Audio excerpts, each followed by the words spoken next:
عورت کو ظلم و ستم کا نشانہ بنایا جاتا ہے۔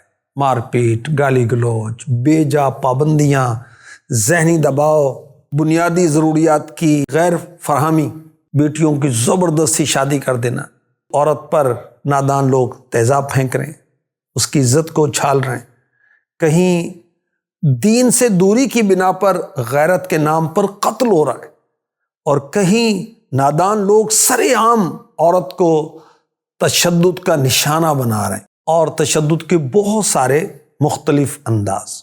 تقریباً ہر گھر میں اب عورت ذہنی تشدد کا شکار ہے۔ اب اس کی وجہ کیا ہے؟ دینی تعلیم کی کمی ہے، معاشی پریشانی ہے۔ بس جیسے کوئی وائرس بڑھتا چلا جاتا ہے نا، اس طرح گھریلو تشدد کا سلسلہ بھی بڑھتا چلا جا رہا ہے۔ اسلام نے عورت کو عزت دی، بیٹی رحمت، اور بیوی شوہر کے نصف ایمان کی حفاظت کا ذریعہ، ماں کے قدموں تلے جنت۔ تاریخ اسلام گواہ ہے، ظہور اسلام سے پہلے جہاں انسان میں بہت ساری برائیاں تھیں، ان میں ایک نمایاں برائی اور شرمناک برائی یہ تھی کہ عورت معاشرے میں کوئی مقام نہیں رکھتی تھی، ایک زر خرید لونڈی، نفسانی خواہشات پورا کرنے کا ذریعہ، معاشرے میں کوئی مقام نہیں۔ لڑکی پیدا ہوتی تو بہت برا سمجھا جاتا، اس کو قتل کیا جاتا، اس کو زندہ دفن کیا جاتا۔ اسلام نے سب سے پہلے عورت کو معاشرے میں اعلیٰ مقام عطا فرمایا، اور سبحان اللہ، میرے نبی، پیارے نبی، آخری نبی محمد عربی صلی اللہ علیہ وآلہ وسلم نے عورت کو عزت دی۔ آپ کی ازواج پاک امت کی مائیں بن گئیں، اور جو دیگر خواتین تھیں صحابیات کے اعلیٰ مرتبے پر فائز ہو گئیں۔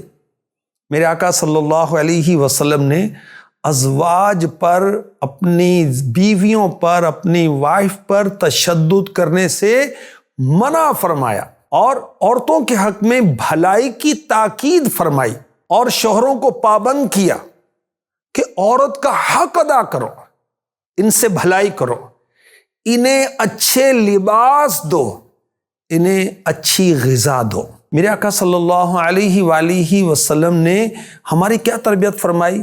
میں تمہیں عورتوں کے بارے میں بھلائی کرنے کی وصیت کرتا ہوں، تم میری اس وصیت کو قبول کرو۔ فرمایا وہ پسلی سے پیدا کی گئی، کون؟ عورتیں۔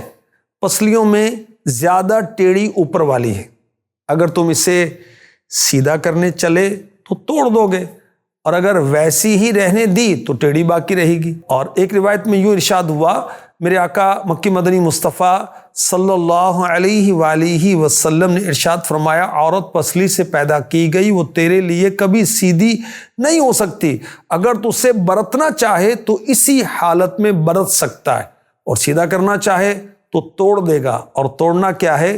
طلاق، جو کہ اسلام کے اندر انتہائی ناپسندیدہ ہے۔ تو عورتوں کے حقوق مردوں کو سمجھنے چاہیے، اور مردوں کے حقوق عورتوں کو سمجھنے چاہیے، اور ایک دوسروں کے حقوق ادا کرنے چاہیے۔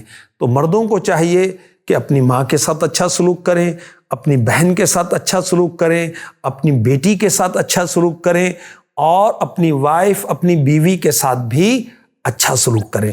اللہ توفیق دے، آمین۔